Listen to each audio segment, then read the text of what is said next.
7 years into the new millennium, the most powerful nation on earth wrestles with its problems.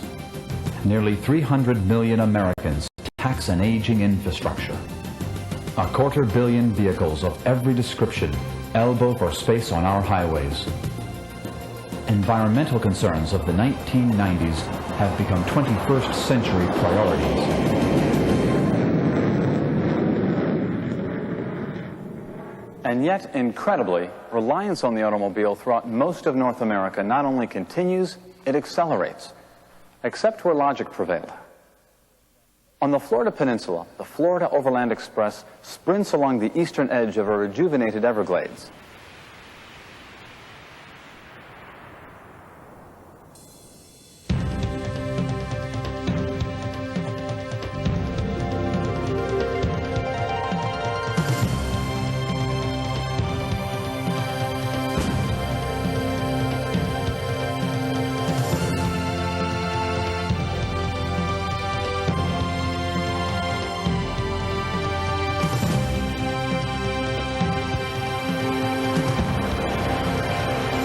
The Fox, the nation's first high-speed rail system.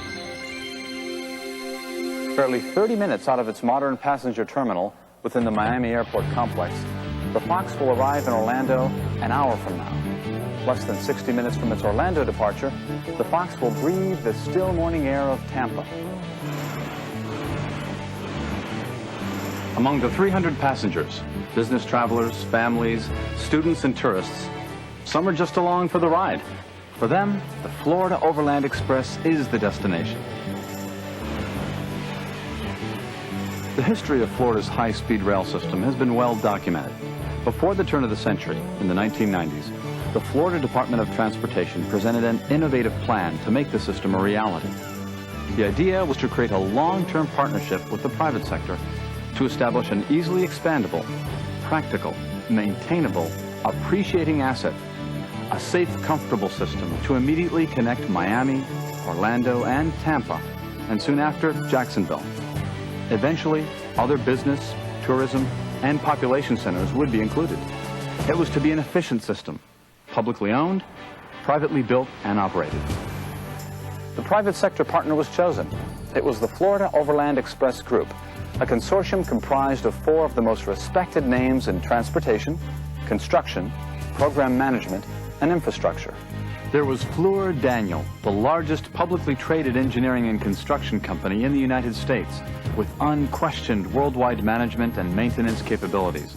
They were responsible for Miami's Metromover and more than 290 other significant projects throughout the state of Florida. There was Odebrecht Contractors of Florida, civil construction experts in 21 countries on 4 continents, responsible for the expansion of Dade County's mammoth Golden Glades Interchange, one of the largest and most complex interchanges in the world. There was Bombardier, a world-class manufacturer of transportation equipment and the largest provider of rail cars in North America. It was Bombardier that manufactured and supplied rail cars for the newly expanded Tri-Rail and the Tampa Airport People Mover.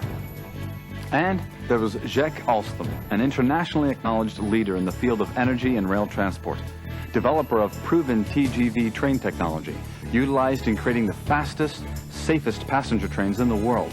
That was the team in 1995. It is still the team in 2007. And just look at what the Florida Overland Express Group has created and maintained.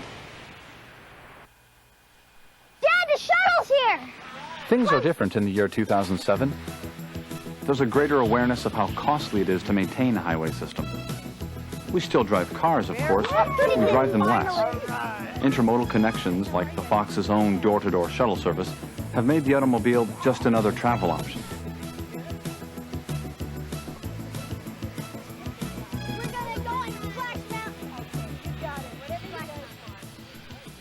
Other passengers arrive in clean, modern train stations via newly expanded bus and light rail systems. How's Dylan? Great, he says hello.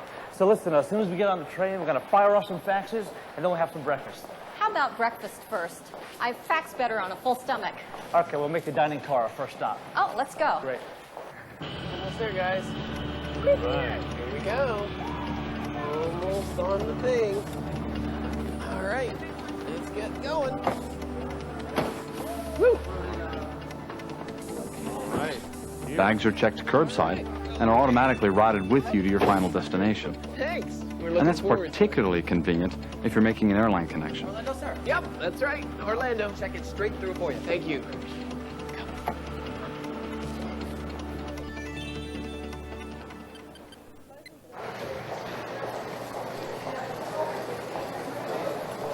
Wow.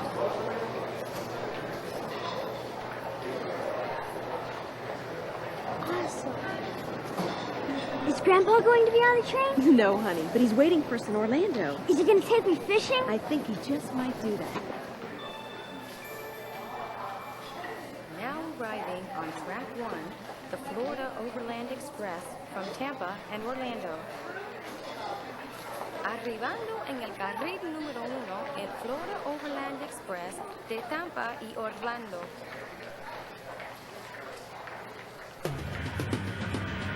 Yeah, businessman. You know, I don't know a soul in Miami. I just like to ride this thing. Hey man, don't even worry about it until we're north of West Palm Beach. Wait a minute. That means that I have less than an hour to try to figure out how to tell my parents about those grades? Well, if you had a 4.0 like me, you'd have nothing to worry about. That's right. Get out of here. Nobody invited you. Passengers for Orlando and Tampa, please prepare for boarding on track Mom, the train's here. Come on. Come on, guys. 受かったから行こう。切符買うのにどこまで行ったの？あ、一番近いATM まで。やるのがすごい。 Let's get going. Yeah, in a little while we're going to get a train's eye view of the Everglades. Come on, sweetie, let's go this way. Let's go, all right. Watch out for the alligator. Oh, I think the alligator's better. Watch out for you. And come on over here and sit on this side. Where are you? Get over here now.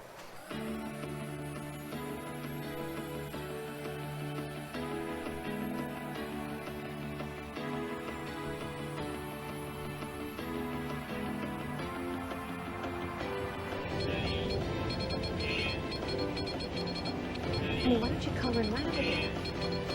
That looks great. Wow, I got 1,500 points. All right, Well good boy. done. Is Mickey on the train? No, honey, but he's waiting for us in Orlando.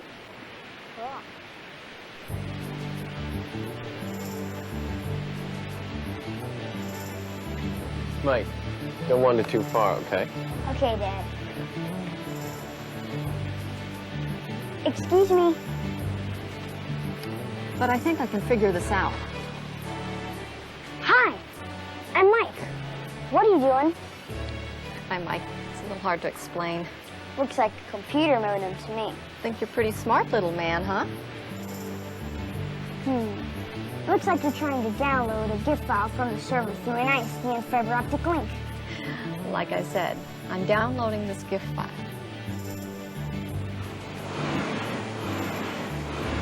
In the past 12 months alone, more than 5 million passengers have enjoyed the speed, convenience, comfort, and safety of the Florida Overland Express. Electric power moves the Florida Overland Express quickly and efficiently along its new state-of-the-art network of tracks. Train and track noise is kept to a minimum. There is no 24-hour highway roar, just the occasional whoosh as the train glides by. The right-of-way uses just a fraction of the land required for new highways. Special pass-throughs have been created for wildlife, while unobtrusive fencing keeps them safe from passing trains. And how does this new system affect the roads that cross its path? Actually, not at all. There are no automobile crossings anywhere along the train's route. Roads over or under the tracks keep automobile traffic moving smoothly, and raised tracks allow for undisturbed boat traffic along Florida's waterways. Hi, I'm Mike. Are you someone's grandma and grandpa?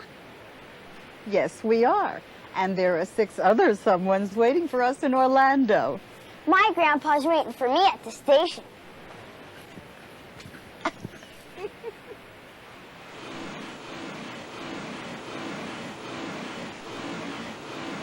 But while the Fox prides itself on its quiet presence, its impact on Florida's economy has been anything but. Construction of the system in the late 1990s and the first few years of the 21st century created thousands of new jobs for Floridians. When the system started running, additional jobs were created. on the trains, in the stations, and in the construction of intermodal transportation systems that link the Florida Overland Express to airports, seaports, and most important, to the homes and businesses of Floridians everywhere. Hi. Hi. Is this your first time on a train? ごめんね、私英語喋らないから。Yeah. It's my first time too. ありがとうございましたと思うけど。Hi. And then there are the tourists. Not only has a high-speed rail system enabled more tourists than ever to see more of Florida than ever, it has become a tourist attraction in itself.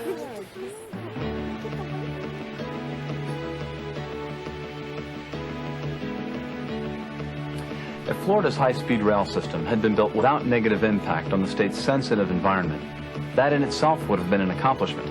But its positive impact has been undeniable. As an attractive alternative to auto travel, the system has helped improve Florida's air quality and lessen the need for highway construction. A new levee was built along the edge of the Everglades to help the Water Management District fulfill its mandate to protect the fragile environment.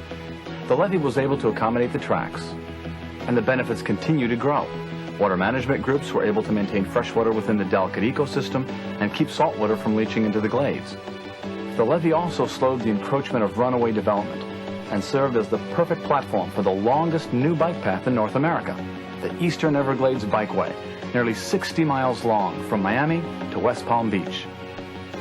The arrival of the Fox created even greater awareness of the Everglades by exposing its grandeur to millions of awestruck passengers.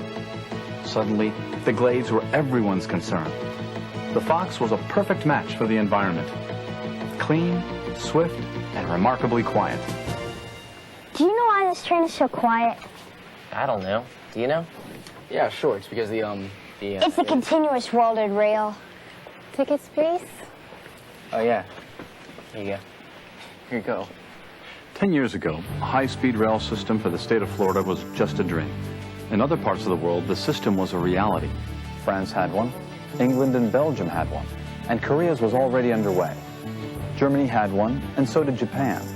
Spain, Sweden, Norway, and the Netherlands were also reaping the many benefits of high-speed trains.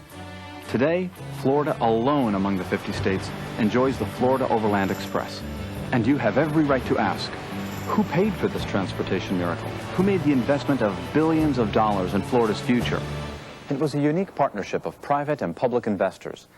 The Florida Department of Transportation treated the proposed high-speed rail system much like a highway project, except that private investors would bear much of the financial responsibility. Private sector expertise brought FDOT's vision to life by designing, financing, building, and continuing to operate the Florida Overland Express. Even though the infrastructure they built, this continually appreciating asset, is owned by the state of Florida. And the state's part of the partnership? Initially, Florida reallocated just a small portion of its annual transportation budget. Dollars derived from existing gasoline taxes and other transportation revenues. Dollars that were already earmarked for Florida transportation. By any standard, this was a sound public investment. The expertise and financial stability of the Fox Consortium members brought our high-speed railroad up to speed. The Florida Overland Express has been a financial success for the state and the residents of Florida. It has generated steadily increasing revenues and has provided a consistent flow of income to the state. By making an investment in the least intrusive form of modern transportation, Florida found a way to keep the state an attractive environment for its residents and for economic growth. And now, in the year 2007, while the rest of North America examines the success of the Florida Overland Express, the fouling of our air and increasing demands on our highway system continue. Except in Florida, where logic prevailed.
There we go. Hello, everyone. Well, we're here. We're here. Yeah. Wow. What a journey it's been. This is gonna be my my final stream as a bachelor. All right, so don't worry, guys. But welcome aboard to the Ark Lounge, the wedding edition. Yeah, it's happening. It's we're here. So let's bring people on board over here. But I got a fun amount of stuff. Wow, let's go on. Let's start a goal here. By the way, just a little fun little goal, and just so we can see the chat here. Hello, Darius. Hello, Star Force. Trump Myoshi. There we go. Yeah, it looks like an 80s style, but Brightline is actually new. Yeah, this was so the video you guys just saw over there was something for the Florida Overland Express. That was given to me by a good co-worker and friend and buddy over at Brightline, Eugene Skoropowski, who was one of the original leaders of the project and then moved over to be one of the VPs for All Aboard Florida, which then became Brightline. So again, thank you very much for getting me that VHS, because that was that would have been lost media. It would have been lost media. There we go. We're saving some lost media there. There we go, guys. So yeah, this was pretty cool to see that. So hope you all enjoyed that. But let's get on with tonight over here. So I hope you all enjoyed that here. Can you hear both sides? Can't hear you on both sides. Okay, good. So everything is working. Good.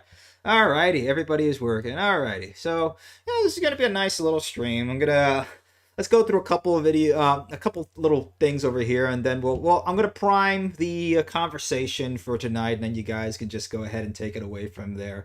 Yeah, the Fox would have been very cool to have, but hey, we got Brightline, and now California's gonna have something similar. Hopefully, if Brightline gets going over there. But yeah, funny enough, so this was all the rage on X this week. This back and forth between why America doesn't have high-speed rail. And we've talked about this for more than 10 years already, of course. And this, you guys can go ahead and see this on X or whatever. This is more or less the same sort of stuff. Europe did it better, and the technology gap.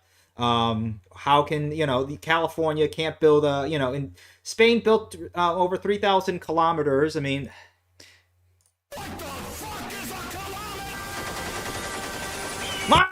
Miles, you're saying something for Miles. It's America. You want to say something to America? Sell it to us in miles. 3,000 kilometers means nothing to us. Means nothing. Oh man, but nope. Hey, look, it's what it is. Yeah, we said this before. Why is it auto and oil industry lobbying? Yep. Freight companies owning the tracks. Outdated safety regulations. NIMBY opposition. Honestly, if I could just say it in one short term, honestly, and we've said this before, let's be honest. The reason why we don't have high-speed rail is... We are led by very, very stupid people. There we go. That's... Very, very stupid people. That's it. That's all it is. There we go. That sums it up, honestly. I mean, there's a whole back and forth, and you can go through this if you want to. Yes, we know it's faster, it's better, but... And then, funny enough, Dissident Soaps comes out. I've never heard of somebody being stabbed or set on fire by a stranger in their car. Could explain a few things for you, and it's completely ratioed his stuff. But look, it's you go back and forth into this, and people will talk about the reason why really why we don't have any of this. Let me see if I can. Where was that other X article? Not X article, X thread. Excuse me. Oh man. I think I need either way, if you guys want to, on inflation is bumping up the price of milkshake, so we wanna at least share a milkshake on a honeymoon if we can afford it. But let's see how that goes. But okay, here it was, Upstate Federalist, and this was this thread. Just go through it real quick. I'm just gonna go through it real quick because I know you guys are itching to just get on. I know you want to do it, so just a little while. We like to troll. We like to go the night before one of their primaries. We do a little trolling. There you go. Okay, so an entire thread that dutifully ignores why public transportation in the United States has no real user base. Yeah, and we've said this before. Look, when I went to Japan, particularly Tokyo, and came back to Fort Lauderdale, it was a night and day difference, and I was just completely I mean, you get very demoralized when you see what some other countries have built not just infrastructurally, but their society in general. And that's not to say that Japan has a perfect society, but let's put it this way. Getting shot or stabbed in your car is not a thing in Japan.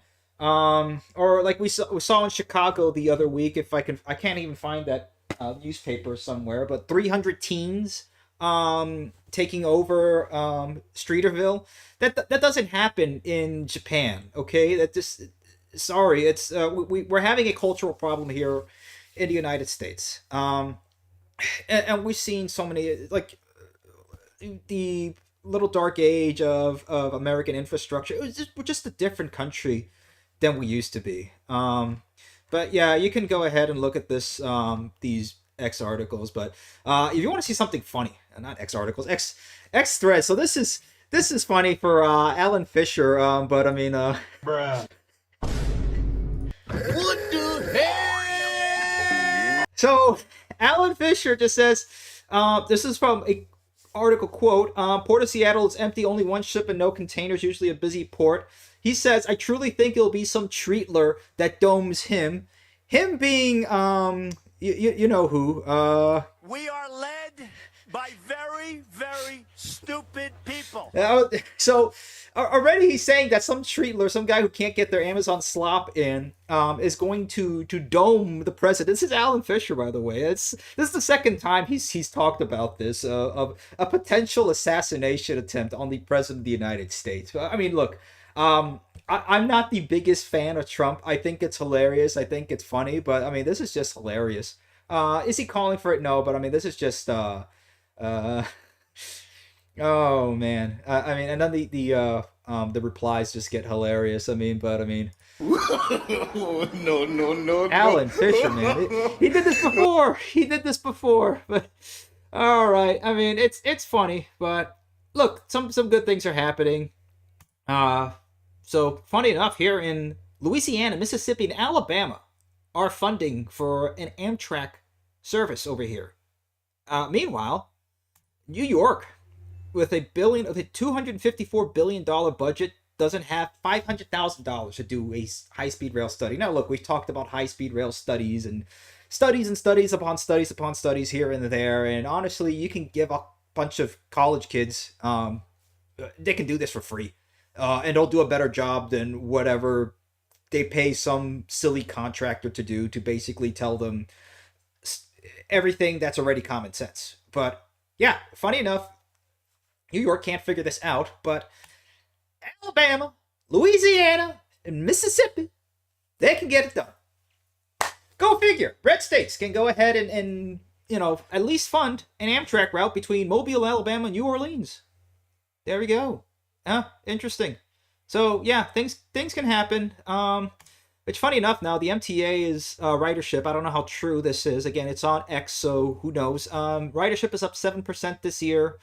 It's not just because of the congestion pricing, said Jano Lieber this morning. He says service is what's driving leadership. So maybe there's less stabbies on the New York City subway system. Which, speaking of subways, here's I was just about to say, wait a second, we have a subway in Miami? I never knew that.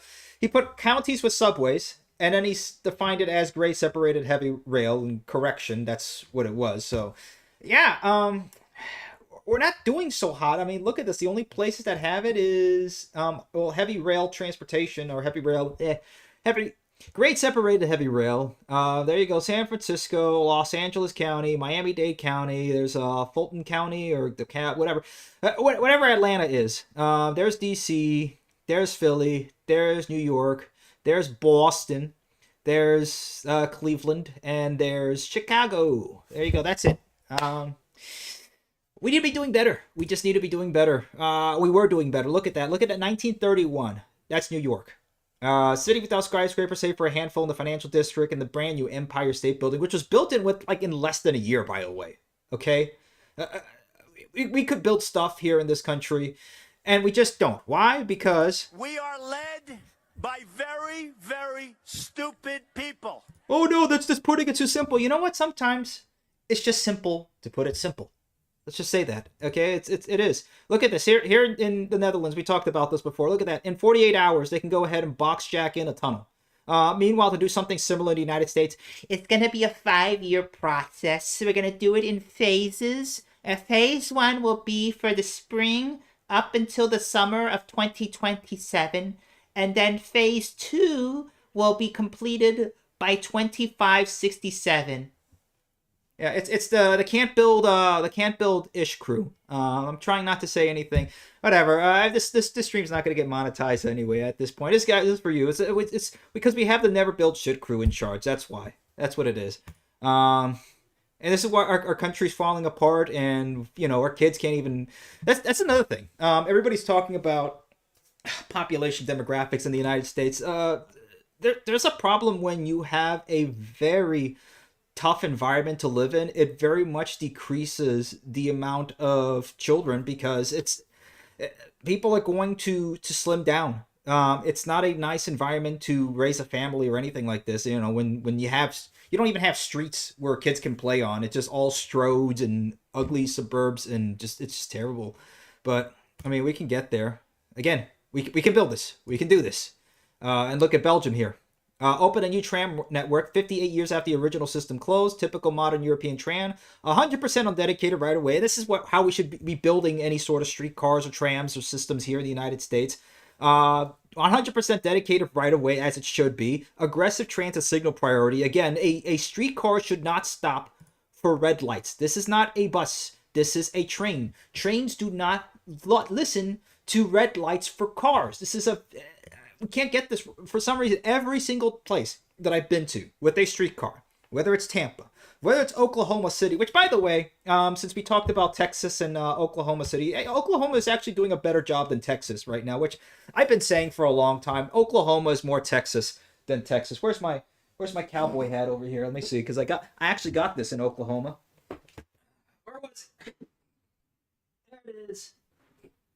Hey, it was at Langston's at the Stockton Yards in Oklahoma City, a cowboy shop that's been there for over 100 years. So yeah, I'm proud of this cap. I'm sorry, this hat. I'm gonna get busted with this for calling a cowboy hat a cap. Oh man, yeah, just get me for that one. That was bad on me. But yeah, look at that. Oklahoma City legislature passes bill to streamline sales of rail lines. Let's finish this up over here. Yeah, let's get to this here so you guys can come on. Because I know who someone is going to say, I've been waiting. We're waiting.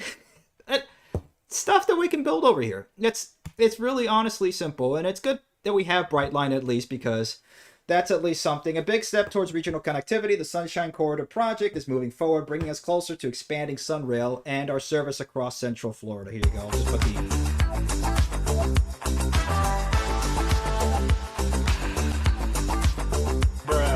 All right, I'll stop. There we go. But yeah, there we go. April 24th, the Central Florida Commuter Rail Commission unanimously approved advancing the proposed Sunshine Corridor to the next phase. A project development and environmental study. Oh boy, I hope that doesn't take 3 years. The corridor would accommodate an expansion of Sunrail and Brightline service in Central Florida. So there we go. It can happen, guys. It can happen. We can get there. We can get there. I mean, somebody posted this on the Discord, which, by the way, please join us on Discord so you guys can be able to chat, talk along, share stuff. I know it's very low res, but yeah, Indonesia, by the way, has a high-speed rail line, and it's called Whoosh. I'm not kidding. It's called Whoosh. But yeah, look at how many passengers they were able to service. 8 million passengers within, let's see, yeah, between October 2023 to April of 2025. That's pretty crazy. 8.5 million passengers. So I mean, look at it. It's something we could be doing over here. But anyway, yeah, well, we'll get there, guys. It's gonna take time. We'll get there. But anyway, all right, let's pop this out. Let's bring in the folks. Everybody, come on in. If you have your hand up, you're coming in. Not an Elon Musk hand, by the way. So let's put your hands up. Bring your hearts out. Come on, get you. There we are. Come on, it's a good week. Let's go. Another possible rant topic. No more ranting for today. That's it. I'm done with ranting. No more rants. Let's go. That's a little bit too soon. I gotta agree with that. I've been for the last couple of weeks. Oh my god. There you go. What's up, everybody? What's up? Hang How's on, it I'm on. going? Can everybody hear me? Just playing Roblox right now. Yeah, we all can hear you. Alrighty. One at a time. One at a time, please. One at a Please. time. David, what's up? Speaking of that, Minor Tree, I seen you, not Minor Tree, or check me out, Minor Tree, I saw you on my live stream earlier. Looking around. But Oh, I didn't know they had a live stream. But I want to bring up an update about the helicopter crash from a couple weeks ago. Oh, man. Yeah, why?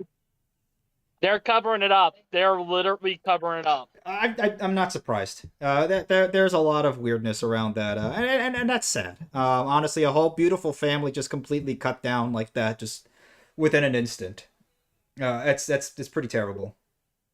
Because there was no accident with that. Also, I got good news about the Sunrail in Orlando. Yeah, we just covered it, man.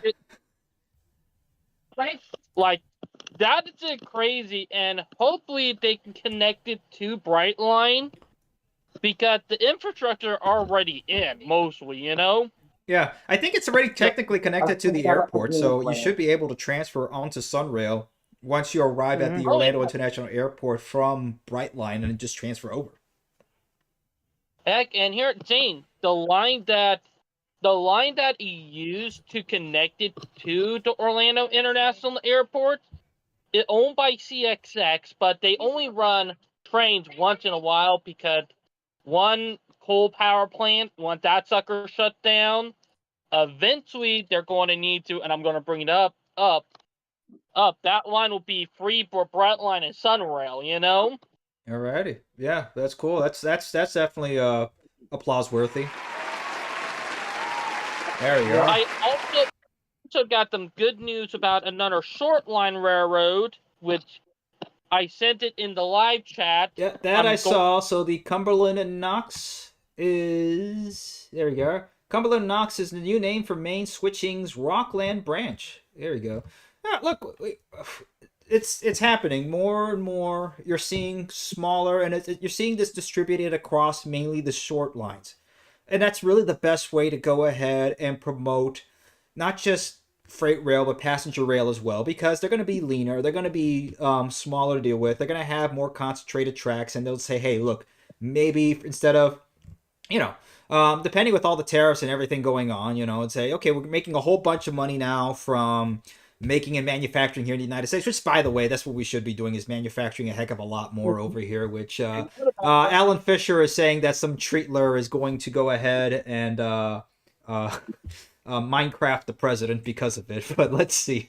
I mean, it's just I know, it's Not condone that. yeah, a little sus there, Alan, a little sus, man. Okay. You're getting a little too glowy there. Here's something crazy I will bring up is that this line, like the last short line that owned it, gave it up, but the state, they said, we're not letting this line go abandoned. No, we're not letting this line go abandoned. We're putting it up to sale, and we're keeping the tracks. We don't want them going abandoned.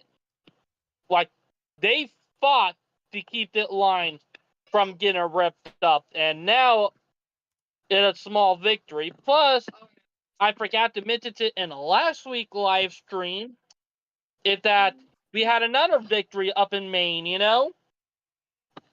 with that other line, the Mountain Division. Yeah, I think I saw that too. Let's get through the stream over here. So let's see who's next on the line. Star Force 97, what's up? Yo, yeah, so I found this new. I must not. Oh, first of all, I want to say congratulations on your marriage that's Thank you, coming man. up. And I found out, yeah, it's so the U.S. is definitely like the reason why like people are like so like against the tariffs. There is, I'm just gonna say it out. right now. Like people don't know the first thing about economics and how they work. And the other thing is like it's good like they have you gotta have patience to actually know like the long-term effects. And some of them are just like, like a lot of hypocrisy on their stuff because some of this was from the Biden administration as well. Yeah, he did keep some of the tariffs that they had on China and a couple of other Trump era tariffs. So from Trump 1.0, he still had some tariffs still going through his own administration. And let not forget that the short-term thinking, like short-term profit ideal, came out of the late 50s and 60s with all that corruption. It's time for us to get some baseball bat justice and start locking that stuff out of the park. Am I right? Yeah, I think we're gonna really have to work hard on getting this done. It's just it's a matter of it's also patience. And I will say this: these tariff things could have been done a heck of a lot better. I think we should have just given at least the country a year. A year, you can build a factory pretty quickly within 6 to 8 months, give or take. Because the thing with China, again, we don't. Yeah, that can be done. The thing with China is that we don't really know a realistic take of what their economic data is because they lie. Okay, let's be honest. They lie about a whole lot of stuff, so we can't really tell whether they're really reeling from the tariffs or not. However, it is hurting them. To what extent, we don't know. I do think that we should have at least been better prepared before we went ahead and went the full 125%. We should be coming in with more cards. Let's put it that way. It's like, he doesn't have any cards. He can't play. We should have had a little bit more cards. I will say that. I mean, that's the thing. The last time we had these tariffs, it's just a matter of making sure that we have this country. We're obsessed with cheap stuff, and we have, not just from the consumer side, which I hate that term, consumer. Really, the biggest problem are the business leaders that have sold out our country and pushed out over into third world manufacturing or wherever it is to go ahead and not for the benefit of the American people, but for the benefit of a few, which is wrong. I know, and to be honest, Dimitri, I want to bring it up so funny, like, literally, Banksrail. You remember Banksrail? Did you ever watch his video? Woo! Oh, yeah. Oh, man. I mean, that was just... Woo! I did. I had to force myself to watch it, and it's just... It's gone awful. That's the thing. We're really going against it. It's not just the very, very stupid people. We have a lot of I'll probably say we're probably one of the only few, if not the only, infrastructure club that's out and open in public that's more right wing than the rest of the, which it shouldn't be. Infrastructure that needs to be true. Hey, that's pretty true. Yeah, infrastructure is a nationalist topic to talk about. There's no doubt about that. I have to bring this up, but go ahead. Who wants to talk next? It was dumb trucker since I just got here, but okay, no worries. Let's go ACB. He's up there on the top left there. I'm trying to see who's I'm going from top to bottom left to right. Go ahead. Oh yeah, congrats again on your marriage. I hope it all goes well. Appreciate it, man. Thank you. No problem. I've been out of the loop for the last couple of weeks, because of life. But what we were talking about just a moment ago. Yeah, Mr. Fisher, you're kind of glowy there, are you? You're getting kind of glowy. You get too close to the sun for your own good. Oh man, yeah. The minute I saw this, I made sure to screenshot this because the last time he did this, it disappeared, and then this time I was like, I'm making sure to screenshot, but it's kept on there. So, oh man. Realize the Secret Service is snooping. That's for any president. But I forgot who posted it in the chat, but it's about time Amtrak takes the lead on redoing Penn Station. I wouldn't even have the MTA. Yeah, and that's good. And I think that had to do once because of Stephen Gardner stepping down, I think this was probably part of it, was just to make sure it's like, look, I know I'm gonna be out of here, but at least give Amtrak a bone. And I think this is good. Amtrak now being charged by the federal government, the Trump administration, yanked the Penn Station redevelopment project from the MTA, citing history of inefficiency, waste, and mismanagement. We are led by very, very stupid That is people. literally the MTA. I'm gonna be using that all night, man. Pretty much the entirety of New York City transit. I mean, you gotta think of the MTA has refused to even build a line in Queens. Oh yeah, no, that one Have you line, heard it's of it's that? right there. Because of The red tracks tape. are there. You just need to clean them up. The right of way is there. Just do it. They've been there for years. Why hasn't? And there are people that are like, let's make it a trail. But then in the transit, like Queensland, are like, down "This is an actual line. Amtrak is on a redemption arc right now. Amtrak is honestly, Stephen Gardner left in a good place. I wish he was still in charge of Amtrak because I think he had. Then again, I don't know. I think he had a great vision Yeah. for Amtrak, and I think what he's trying to do is carry that on to the next person who will take charge of it. Like, here's my vision. Can you please take over this vision and maybe improve it in your own way? Yeah, the guy was definitely one of us. So, I mean, it's just a matter of just making sure that at least that vision gets along. Maybe it wasn't implemented to the best. Then again, Amtrak doesn't really have the best instruments at its disposal, No. mainly because of the government and the way that Amtrak has always had the card stacked against them. So, I mean, to the point that it's got Amtrak it's survived. has everything stacked It's against not. It's not them. only survived. I think honestly, it's starting to thrive. It really is. Dimitri, It's getting there. Right now, they're going through some hard times with equipment shortages. So Yeah. they really can't launch new trains right now. Had to discontinue some trains and combine trains. That's what they did with the Capitol and the Silver Meteor. Yeah. They made them already. They had to combine trains and make that so they had more long distance equipment for out west because their long distance equipment is older than shit. Yeah. Yeah. And not to mention, they're working on the East River tunnels right now. I mean, they choose this time to finally start work on it. It's going to be a long time to finish it. Yeah. All right. Let's see who else wants to speak. I see. I have another thing I want to mention because I've been wanting to talk about it. There's been a new push for Amtrak to finally go to the Quad Cities. Yeah. I heard about that. I think I heard about that this week somehow. Love it in my alley, but the problem is that the Iowa Interstate Railroad is being stubborn, so it will never happen. Okay, who put this cursed meme over here? It has on BNSF tracks. Pay me by diesel. I know the tracks on the Iowa All right. Interstate are Let's kind of shit. let somebody else you talk. I can't see your full name, but whoever's F, go ahead. Focus. Focus. There you go. Focus. hello. Yeah. Go ahead. Go ahead, man. Yeah, so how long did I last been here? Like what, 2 years ago now? Yeah, it's been a while, man. Being busy, yeah. So right now is alright.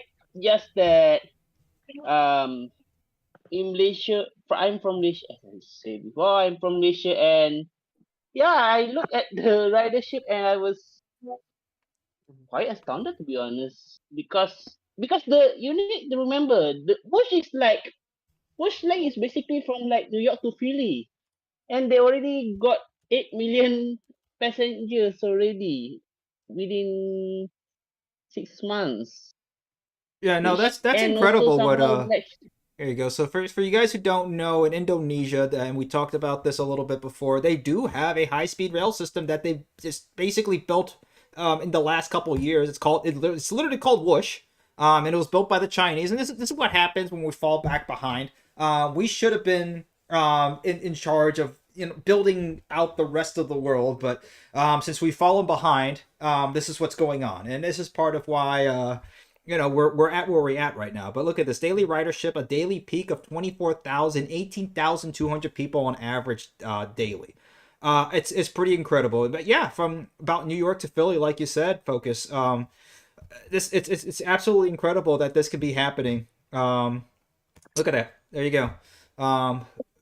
Yeah, Indonesia. Indonesia has real high-speed rail before the United States. So, and Indonesia is a massive country. People don't understand how many. I mean, we're talking about one of the most populated countries in the entire planet. Isn't Indonesia home to the big? No, I think it's. I can't remember. Are you talking about the volcano or what? Huh? Indonesia is home to one of the largest cities on earth and cleanest cities, isn't it? You're thinking of Singapore. Jakarta. You're thinking of Singapore. Singapore's a city state. You're talking about Singapore, which is a country of its own. Singapore is its own independent city state. Yeah. Yeah, They got kicked out of Malaysia, but that was another story together. As a Malaysian, I know how does Singapore get its independence because Dimitri, of the fact it's kicked out by Malaysia. But here's the thing. Look, when I look at Indonesia, it's made me reflect on how does Malaysia does things, which is right now, because yes, the ridership is the total amount of the ridership actually is almost just matching the Whoosh ridership. That's one point. The problem is our railway system doesn't have as much trains actually. In fact, you will see at the chat just now, the track utilization is only 30%. Oh. And so right now we are planning to lease some trains from CRCC, but the fact that they decided to put 3-car trains, even though if the amount of passenger is so packed that if I want to buy a ticket, I need to have at least 2 weeks time, because by the time a week before the trip, the train tickets has been sold out. But the fact they still only want to have such a tiny amount of trains, despite the fact we have a relatively good infrastructure, is a bit annoying. But we kind of have, we also have a rolling stock problem. While Indonesia, okay, fine, guys.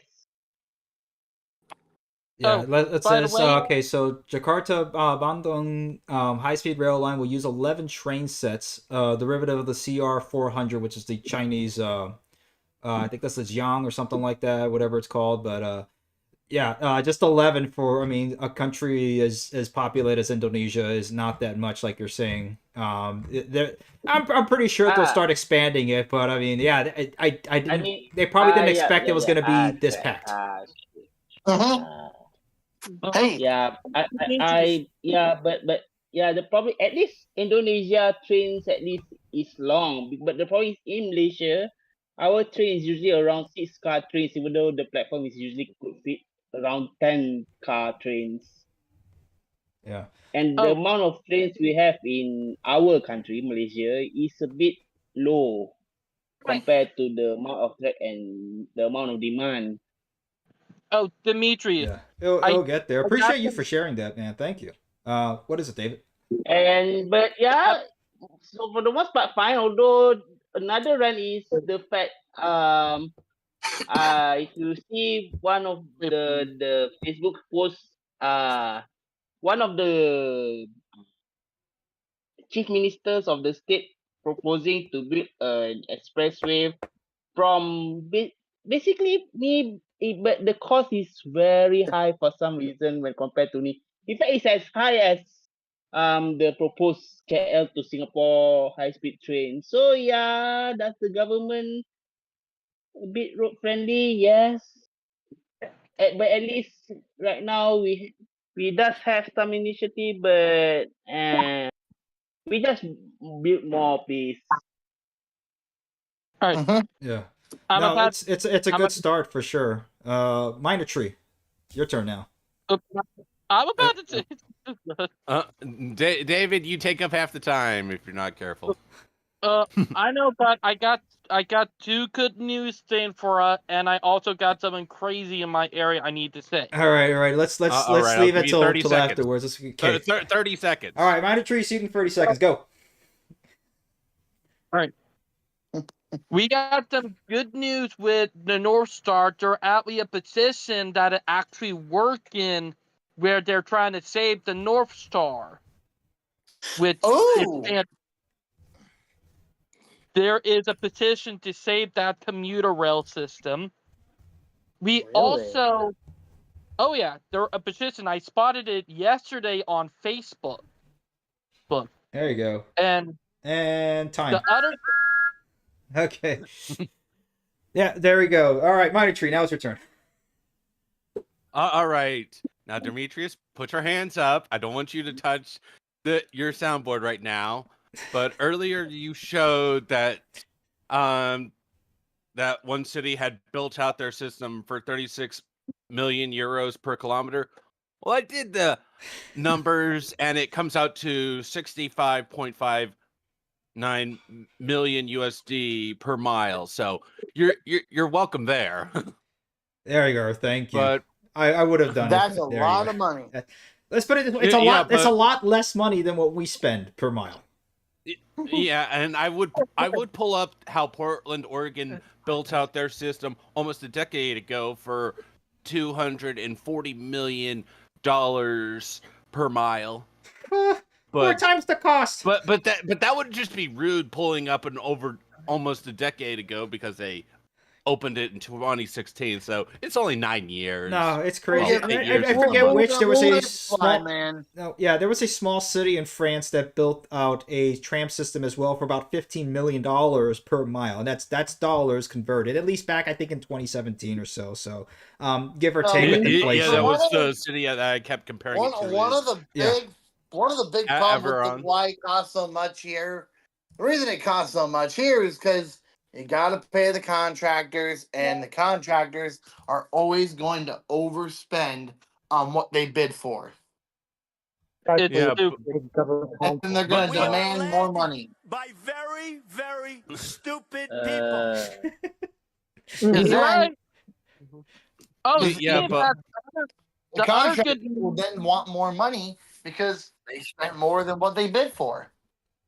No, on purpose. We do get but the once good news. The availability is about to start in next couple of days. There that we go. was actually going to be my next question. The availability is finally going to go in. Let's see. Let's wait. You know what's funny? Don't. They literally had to bring in a locomotive back into service just because just for the yeah. All right, let's not jinx it. Let's wait for it to come out, and then we'll talk about that. We'll have a whole live stream dedicated to the Avalia. We'll have that going. Why did they bring back the HHP8? Cap cars. They need cap cars Capacity. on the corridor. The cap cars were out of. Isn't MARC what's the Massachusetts one? Is it MARC have those as well? Mark? The HHP8? I think they share some of those. Yeah, they do. Yeah, meaning they're the technically HHP8 active under their own power. Also, I got some crazy news that I started doing it a couple of days ago after me and wife got done with an event in downtown. We were running home with a friend, and when we got into the area called West Ashley, South Carolina, which I've been plenty of times, I started counting how many car dealerships. In less than 4.5 miles. 4.5 miles. Guess how many car dealerships I counted? 20. 25. 36 car dealerships. How many? Six car dealerships. 36. Car dealerships. Hey, you know what? Expected. How many of them were national and private? Let's just say there are enough that it would blow your mind and telling you who really run my home city. I then said that's gonna be like in every American city where there's just gonna be a whole street with just dealerships just down for like 2 or 3 or 4 miles. It's pretty much entire areas where they're just gonna stuff all the car dealerships there, And what really sucks is sometimes those car dealerships are just shitty. I think the other thing too is just a lot of car dealerships all over the country. They're just dealing with a whole bunch of inventory that, well, A, the cars are way too expensive.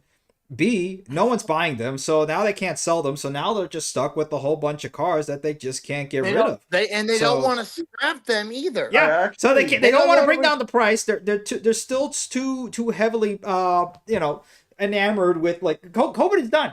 That pricing is never coming. I mean, now you have this was here in Indianapolis. This is at a mall. They're using Tesla is using mall parking lots all over the country to go ahead and store all these Teslas that they have there that are sitting unsold. The whole entire industry is going to be reeling from this. And you know what? Oh well, it's time for it to change. And no one wants to buy a new car. They're going to stick with what they have. They're going to save as much as they can and keep what they have. They can't just stop making cars. Because then that puts people out of job. They got at least limit of what they can make. I literally have a car dealership on the other side of my apartment. Like literally, so there's an so I live in Evanston, and even here in Evanston, we have, like Chicago, we have alleyways. And so on the other side of the alleyway we have is a literal car dealership. And you got cars coming through, going in and out of these alleyways. And I'm wondering, who's buying these cars? I mean, it's a small dealership too, like compared to your typical size dealership. They're leasing them out or loaning them out. So what I think people need to do from now on is they should just, instead of buy, lease. So then every year people come back and that keeps the whole monster going.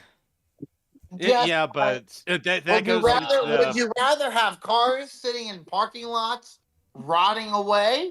Or would you rather have cars being sold, reused, and then the ones that have been used just sell? Lower your damn prices. Well, lower your damn prices. Look at Audi. Audi is a luxury brand. You cannot but lower the prices business and finance side of me is going through all the reasons why leasing is a bad idea for like 80% of the population. So I have a Toyota truck and I have leased it, and that's pretty much helped me get rid of a bad equity. But every 3 years, in 3 years, I'm going to go back and get a bigger truck or get a different truck. Or you can do like me and got a nearly 4-year-old vehicle, bought it on the spot, and I've just noticed on my Facebook that I just celebrated 8 years with it.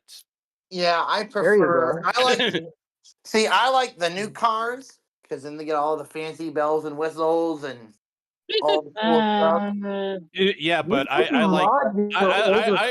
actually got a really good one that I can actually maintain and not need especially equipment that they only sell to dealerships.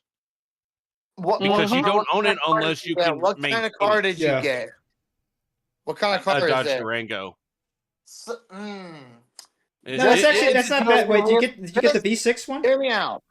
It was the V6. Yeah, those are good because those V6, what are they? Not the Hurricane engines, the Pentastar engines. They've been used in the 300, the Charger, and even the Chrysler the Caravans and Voyagers use those. I mean, there's parts for those Durangos everywhere. Yes. Oh yeah. Just wait until you have a problem with your vehicle, but no one can fix it because the part is no longer made. You can just get used parts. You also are, but you're also forgetting one major issue. We have metal 3D printing really coming online, so it's only a matter of time before I can print out whatever part I need, which is equal or better than what I have right now. Even with that, how do you know it's not going to be sturdy enough? Because that can still wear off pretty quickly if it's not made to last. True, but you also have. I'm going to tell you something. My dad got a Chevy 2016 pickup truck. He liked the truck, but there was a problem with the transmission. There was some of these vehicles from those days had some bad transmissions, and eventually he had to get a new transmission in it because the transmission was going out. eventually you're gonna run into a problem when you realize, well, I don't have to get rid of it because a transmission, your vehicle is gonna need new transmission. And you're gonna look at the price for a used transmission, you're gonna say, shit, I can't afford that. Mm-hmm. True, but you're gonna forgetting have- one thing. You're forgetting one major thing.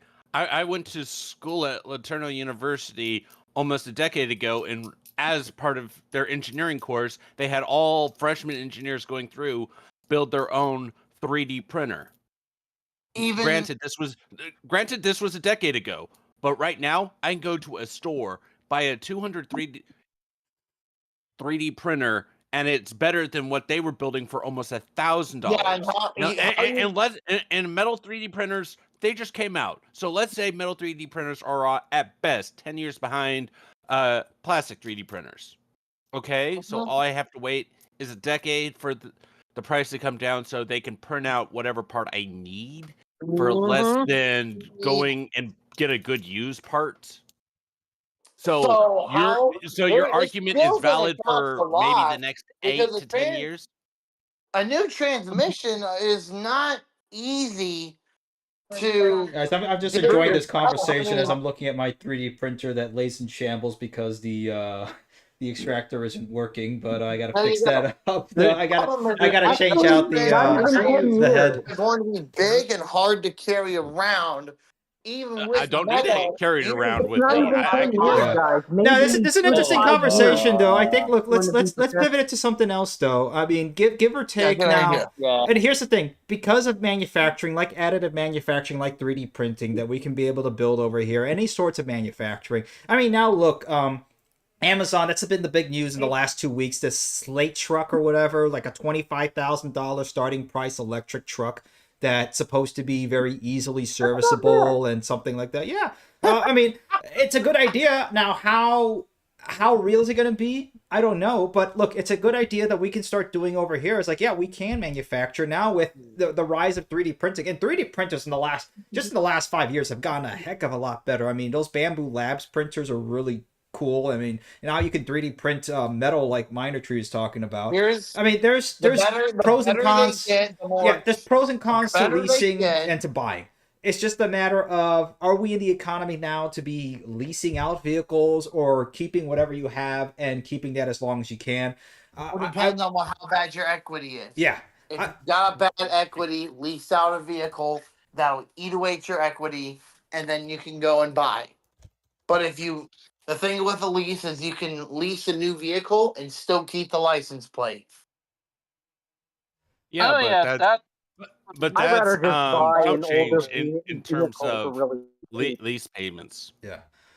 Look, all I can do is speak from my own experience. I mean, I bought my car for $6,000. It had 132,000 miles. It's a 2006 Lexus LS 430. And JD Power, it still has the highest reliability rating that they ever tested. So, I mean, that car just will keep on going. I've driven to Chicago and back from a whole bunch of places. I put on another 10,000 miles. And, you know, if anything, I put in, you know, for a new O2 sensor and some other things. And it's perfectly fine. So yeah, another $1,000 or so, give or take. So $7,000 for a car. I'm hoping to keep for at least another 100,000, 200, 300, whatever. As many as it can keep going on. So, I mean, everybody's got their own preferences. If you want to lease, go ahead. If you want to buy out a car and keep it forever, yeah, I mean, people should have that choice. Let's jump ship on the conversation back to transit. Yeah. Because I'm seeing NJT engineers could strike. Yeah, that would be good. Yep. Let me This see is that. actually really close to me because I'm literally in Jersey. Talks fell through, and if they don't come to a 11th hour deal, they will go on strike. I think on May 16th, if I'm not mistaken. The locomotive engineers, because of any Class 1 or commuter railroad, they are paid zero. And So basically, New York City will come to a dead halt if this happens, or at least the New Jersey area comes with that home. Here, let me see if I can get the article here for everybody's Rail-wise, context. Yeah. yeah. As strike looms, New Jersey transit riders are warned to prepare for chaos, which is it's just another day in New York, I guess. Another day in New Jersey. Wait for that New Jersey, New York. Yeah, same City would thing. then become the largest city without a good commuter rail system.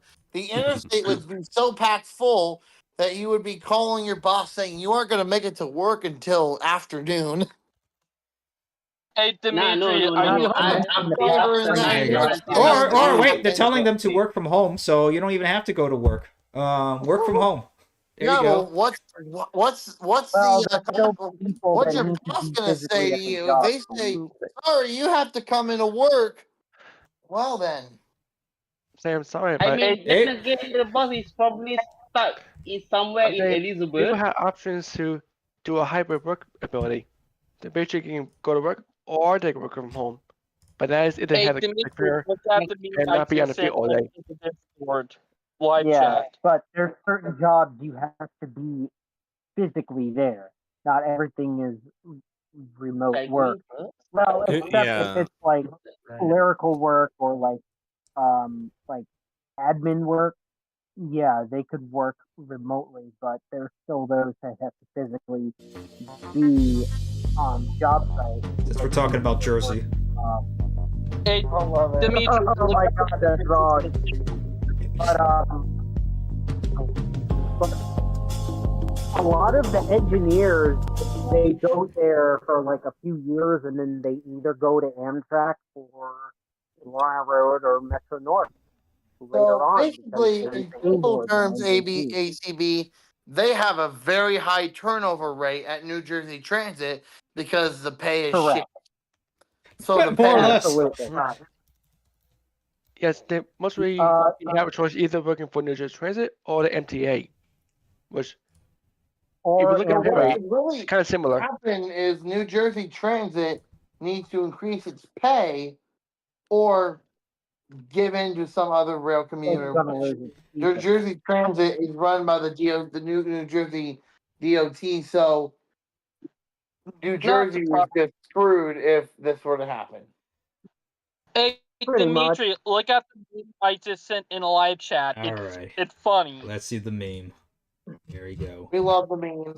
Cheap porn replacement Canadian style. The geese on. Oh, man. Oh my God. Those things are still there's still some of them around here in Indiana, and they just annoy the absolute. I can't stand them. Oh, there's Canadian geese here in New Jersey too. Oh man, you know. But speaking of Canada, I mean, this whole election that they had. I mean, I'm not going to get too much into it, but I mean, it just says a lot about Canadians when they say elbows up. It's like, do you even know how to fight? Like, just basics of like any sort of fight. No, it's elbows in, not elbows up. Yeah, let me just get your liver there, right there. Yeah, elbows up. Yeah, you don't know how to fight. And honestly, I think a lot of it has to do. And here's another thing. I'm gonna get into one little tirade, and that's it. Just give me 30 seconds over here. If you looked at all those Canadian voters. It tended to be mostly who voted for the Liberal Party tended to be that's usually who it meant to be, and it's like a lot of these people. Honestly, I think there's just some of them have had a lot of very easy lives, and they just don't even know violence or anything like that. That they say stuff like elbows up. It just says a lot. I'm just gonna say that. That's all I'm gonna say. I mean, it's when you have such a very easy life that you don't know what's up and what's down. If Canada wants to fight us, go ahead. Elbows up. Yeah. Well, good luck, Canada. How's the housing market over there, Canada? If Canada tries to fight us, they're gonna. Canada's going down.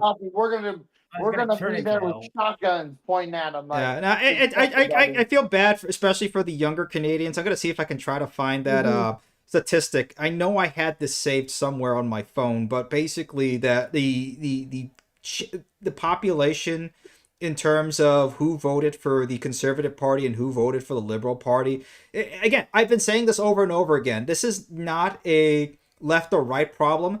A lot of this has to do with a generational problem. It's sad that we have to talk about this. Quebecois Party. Yeah. It's crazy. We don't talk about the French. Yeah, the French is something else. I've talked to a Canadian, and he told me we don't take Canada. I don't want Canada. They're going down by themselves. Look, as bad as America is, Canada has a worse version of Amtrak. It's called Via Rail. I don't want anything to do with Canada. I don't want it. Via Rail is just like the really bad version of Amtrak. Yeah. Oh, they pretty much make it. They pretty much some of their copy and paste of process- Amtrak. They copy and paste Amtrak. Oh, Amtrak getting these new arrow sets. Hey, let's get our own set. No, but they're literally making it more like the airlines, like with security. They have security. I heard. They I have heard about the security. full baggage thing on Via Rail. Bags. Yeah. Literally, And you it's have to like, wait how in a many people certain get- queue. Anyway, here's You have no the choice elbows up crowd. There you go. but- They all seem to see the same sort of people. Just like the Tesla protests. It's all either like soy boys or old people. Which it's sad. It shouldn't be like this. Here we go. And they can't even talk for themselves. Alrighty, breakdown. There we go. Breakdown by age group. There we go. I don't know if you guys can see that too well, but there you go. Look at that. the From thing 18 to 34-year-olds, 41% Conservative Party. 35 to 54-year-olds, 46% Conservative Party. 55-plus-year-olds, 52% Labor Party. Or liberal. I'm sorry, liberal. Whatever. Liberal, labor, left. Whatever you have over there in Canada, with your crazy, stupid system. There you go. It's a generational problem. It's unfortunate. It's sad, but it's just what it is. I'm sorry. I don't want it to be. That's just the facts. I'm just spreading the facts. Yeah, the problem Here's the thing. Here's the excuse me. Sorry. Go ahead. When they grew up, One person at a time, please. Let one person speak. All right. Basically, I was actually seeing a lot of articles about the Canadian election. Yeah, it's more like Paul Levier, the Conservative candidate, actually shot himself in the foot right there. I was watching a Conservative podcast, and they said, yeah, the Conservative candidate, the candidate for the Canadian Conservative Party, just shot himself in the foot right there. He was anti-Trumper as well. Yeah, I think he had a 20% lead, and that's not Trump's He had a fault. 25-point lead, but once you look into it really, really hard, you realize some very unfortunate things. Many of his policies were not that different than, what's the other guy's name? Carney, I think. Carney, yeah. Mark Carney, the so former it's like Governor General of the Bank of England. Do you want leftism or leftism light? Do you want unlimited immigration or less unlimited immigration? It's basically the neocons. Yeah, it's basically that's the other thing too. Their Conservative Party is basically our Democrat Party. Yeah, and the worst part about it is there's evidence to show Poilievre lost his own seat.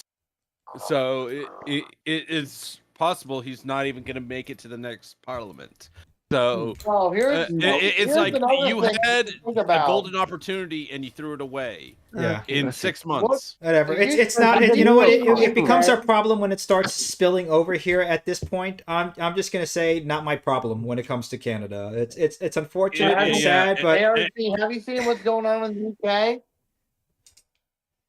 Probably worse in the UK. Oh yeah, no, the UK is even. Yeah, that's Canada's bad. UK's even worse. Illegally to come into their The country. worst to the point where you don't even have to. What's going on? Yeah, but at least they're not France, where they're rioting every other Tuesday. Oh yeah, and forget Wednesday and that. Thursday. All right, who hasn't spoken yet? Grand Trunkline, I haven't heard you. Yeah. All right, everybody, I need like a mute all button. Okay, Grand Trunkline, go ahead.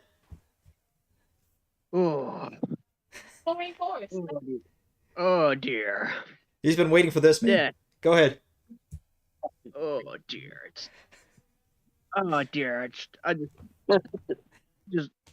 just tired. That's all. Aren't we all, man? Go ahead.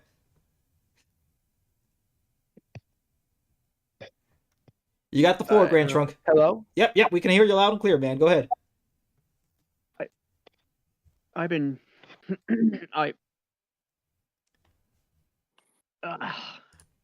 crap. I lost your it. track. It's Lost okay. your thought in your track. It's okay. That's It's okay. You already had it on your tongue.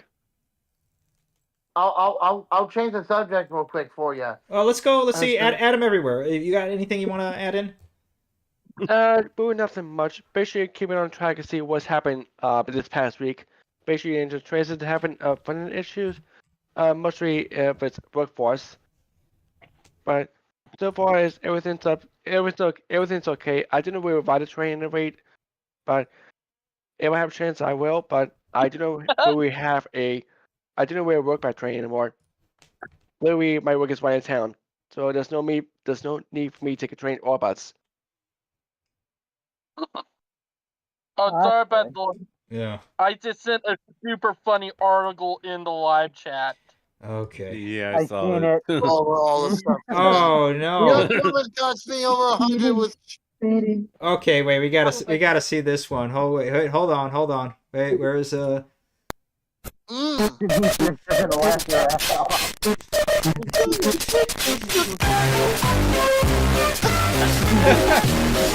Woman running late to Thomas the Train Engine event drove to 102 miles with child. Oh man. 102 miles an hour. 102 miles an hour. You want to lose your kid?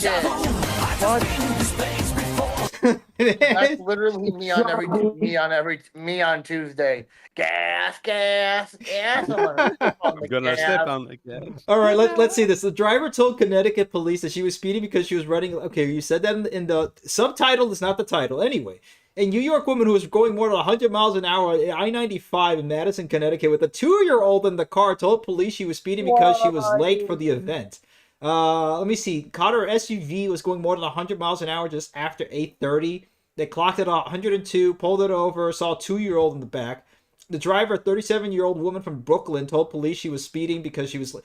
You literally said speeding because he was late. Who wrote this article? This is terrible. How many times? We said this before. State police arrested the driver, charged her with reckless driving, reckless endangerment in the second degree, risk of injury to a minor, and failure to stop on the right side of the road. She was released on a $500 bond and set to appear in the Middletown Superior Court on May the 16th. Oh man, yeah, it's not worth it. I mean, for the $500 bond, you should have gotten yourself a like a Uniden R3 or something like that, an R7. That would have been better. An investment. I'll tell you that much. That's gotten me out of a lot of tickets or a lot of anyway. There we go. Oh man, that's crazy. All right, that was a good one, David. That was a good one. Thank you for sharing that one. All right, guys. We need more of these articles.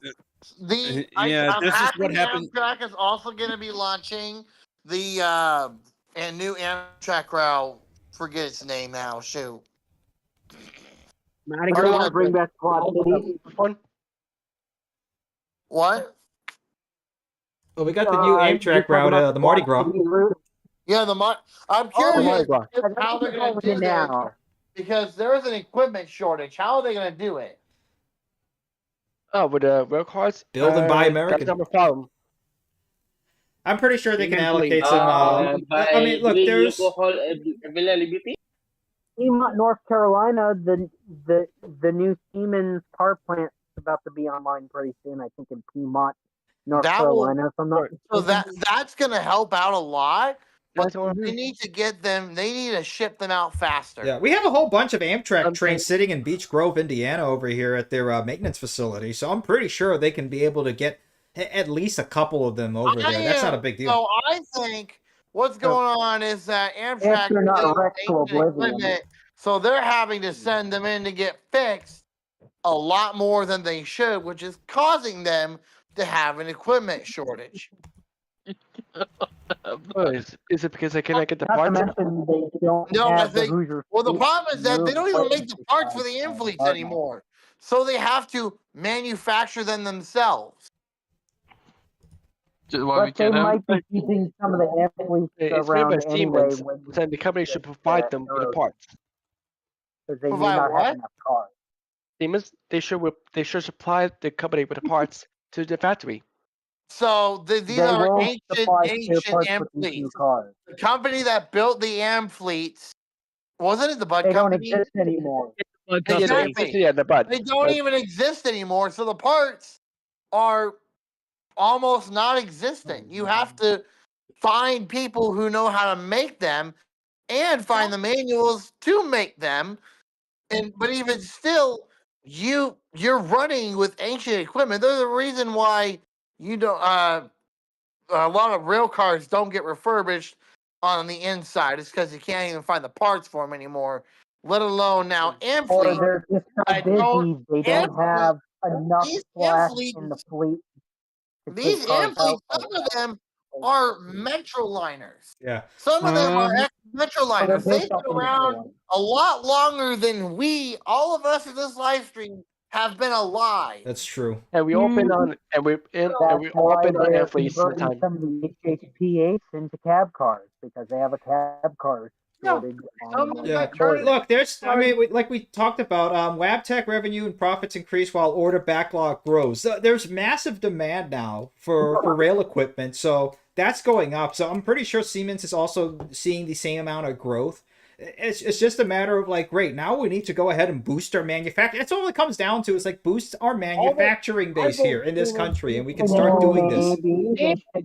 It's almost like you've been talking about it for a decade. I know. Hey, I think Siemens needs to build a third factory in a city that that doesn't have much manufacturing, that would bring jobs to said city. I want to be my New city York because is I would film there like another every facility. Guys, they actually back about 2 years ago when they were doing the vote to see where they were going to build the new Siemens plant. One of them, like here in Charleston, they were talking about building a manufacturing plant here in Charleston, South Carolina, a couple of years ago. And I think they need to build a third one, but it needs to be in the Midwest. So then you have one for each region of America. One out Maybe west, Cheyenne, one Wyoming. on the former Nippon stereo. Indiana. Oh yeah, bring it to Indiana. Bring it to the Hoosier State. Come on. I'm sorry, no, bring it to the site. Bring it to the Hawkeye State. Okay, here we go. We got to fight here. Bring it to the Hawkeye State. Now, if you're gonna do a fight, I'm pictures of the new rail cars. Or bring it to Ohio. Now, people. Ohio's if got there's gonna enough, be a man. Who fight, wants to go to you're gonna do Ohio? The only reasonable thing. Ohio I'm going to is be taking just- all bets. Ohio. What's Ohio? Go. Ohio. Down. Wait, hold on. Wait, there we go. Down in Ohio, fucking all these bitches. In Ohio. Where's Oh man, I hate that song, but it's funny. You know what? Hey, down in Ohio where shit gets real. What is going on in Ohio? You made the wrong. How many things I don't want to talk about? Oh, I'm in Ohio. Looks like I made the wrong turn in Albuquerque. Things to do in Ohio. Number one, leave. Thank you for watching. Okay. Next destination is Kentucky. Oops. I'm sorry. Not a state. Thank you. There's for youth Yeah. and revitalization. No. In all That's not what a rail seriousness, car yeah, is. the whole entire Midwest just needs manufacturing back. Indiana's been doing a good job at it. Ohio is getting there. Definitely Iowa needs some. Like the whole entire country, particularly the Midwest and Northeast, needs We have manufacturing corn back. and This was the we have corn. manufacturing. You know what? I was joking, ARC. No, of course, it's all in jest, man. Of course, man. Everything is. Look, nothing here is like taken like when it comes to just banter. It's nothing serious. We know that. Come on. You can look up Cargill, Eddyville. It's a massive plant. We're fine. We don't need manufacturing. We're making billions. Guys, do you remember how we were talking about the Iowa Northern earlier, or like the Iowa Interstate earlier, and how they are yeah. not letting it track? Oh, so that's Yeah. right up my alley for you. Let me go ahead and explain the whole problem with the Iowa Interstate and why it would not work. All right, guys. Hard stop at let's put in 5 more minutes over here. Hard stop at 9:30. So the problem with the Iowa Interstate is that the tracks are in a shit condition. The top speed on the line is between 30 and 40 mile an hour. That's not very fast.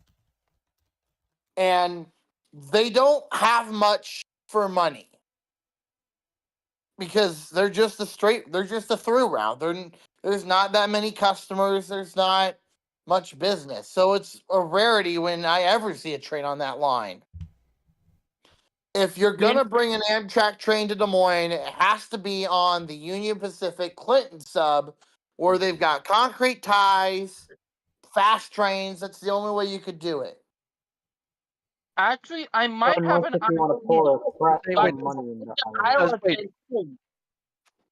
Iowa Northern.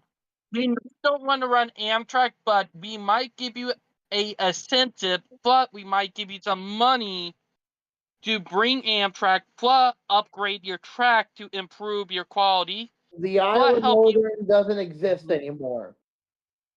Not the Iowa Northern. I'm talking about I meant the Iowa Interstate. You said, "Hey, Iowa Interstate." The Iowa Interstate needs money. That's for sure. But I don't know what they would use it on. Well, we could tell them, "Hey, we will pay you money to upgrade your track, allow Amtrak to operate on them, plus we'll also help you with tax reduction, like give them tax break for upgrading their tracks and stuff." So, because trust me, any company when they hear tax breaks and like cut back on the taxes, that's something that would get them up and say, "Yeah, we are doing this." You know. That would work in theory. When I read an article when I guess listened to a YouTube video, they looked at one of the articles. The Iowa Interstate was being stubborn with Amtrak just to bring a train to the Quad Cities because they from track work to all this, where the Iowa Interstate wanted this, Amtrak wanted that, Iowa Interstate said no, and there's a very old bridge in Illinois that needs to be replaced, but Iowa Interstate is just refusing to replace it. You know what did remind me of? Did remind me of the Rock Island and their stubbornness back in the day. That's pretty much what the Iowa Interstate is just the Rock Island being a as a Class 2 short line. They took over the Rock Island line, and they've became like the Rock Island. I mean, little fun back. Another great story I heard, basically from Facebook. But when Iowa Interstate took over the line, the two tracks they had were in such a bad condition that whatever the two tracks were in the best condition, they just stitched them together and abandoned the other one. That's how they wind up with their single track line. So if you follow the line, you'll notice it shifts left and right a few times. That's because the track that was next to it originally was in such a bad condition you couldn't run on it. And here, Jane, like the Rock Island, and I'm bringing it up, the Rock Island is back in business. Like, we just saw the rebirth of the Rock Island Railroad back in 2021 in Louisiana. Yes, but they're not the OG Rock Island. It's not, but we can officially say that the Rock Island is now a Phoenix Railway, meaning rose from the ashes. Sort of ran from the ash, rose up. The problem I have is that it's not on the original Rock Island. It's just the name brand. Alrighty, 1 minute, guys. Anything else that we want to add in here before we call it a night? Chicken jockey. No, David. Chicken jockey. Oh, You're banned as well. I haven't watched the movie yet. Yeah, I heard there's a lot of memes going on Minecraft. around that one. Sorry, Roblox fan here. Go ahead. You're banned as well. That's not part of Minecraft. I know, but you're banned as well. I've never watched Come it. I'm on. probably not going to watch it anyway. But the memes are just everywhere, so I get it. I understand the absurdist humor. It's just hilarious. Yeah, it is. Okay, Jockey. This is Go back to- peak American cinema, guys. I love it. Oh, don't worry. Don't worry. There's plenty of good movies coming out. I can talk about it. I think that movie just destroyed Disney. I thought that movie was going to be horrible, but that actually, Well, the Minecraft movie. Well, here's the thing: the Minecraft movie. A lot of us played Minecraft. So when they make a movie about it, we are Yeah, a lot gonna of us know when every we were little teenagers. meaning about the whole thing. Yeah. All right, guys. We're gonna cut it over here. But this is good. And of course, every reference to the greatest Minecraft YouTuber of all time. Rest in peace, Technoblade. There you go. Technoblade. Yeah, rest in peace, Technoblade. I mean, it's been that long. I mean, on YouTube. Yeah. I mean, shoot. Yeah, Minecraft has been. Yeah, it's almost been what? No, more than 15 years now that Minecraft's been around. Yeah, Yeah, 2009. Yeah, so yeah, it's about 16 years. Shoot. Okay. All righty, guys. If you go, we've been playing since we were teenagers. I know. Well, I've been playing since I was even young. Remember the old Minecraft songs? All right. No more. Okay, guys. Let's stop it here. All right. Thank you all for joining on this live stream. My last live stream as a bachelor, but we will be back next week. Of course, I am not going to be here, so take a break, everybody. Next week we'll be back the week afterwards for sure. But this was a great stream. Thank you all for being on this journey. This is what makes life happen, right? Yes, sir. Yes. I hope this stream. Please like and subscribe. And we'll talk to you guys later. Like the stream because we all. I like trains. There you go. That's an older YouTube one. All right. Thank you all for coming on board. We will see you all next time. Take care. Godspeed. And thank you all for joining on board. Take care. Have a good night. Thank you for everyone.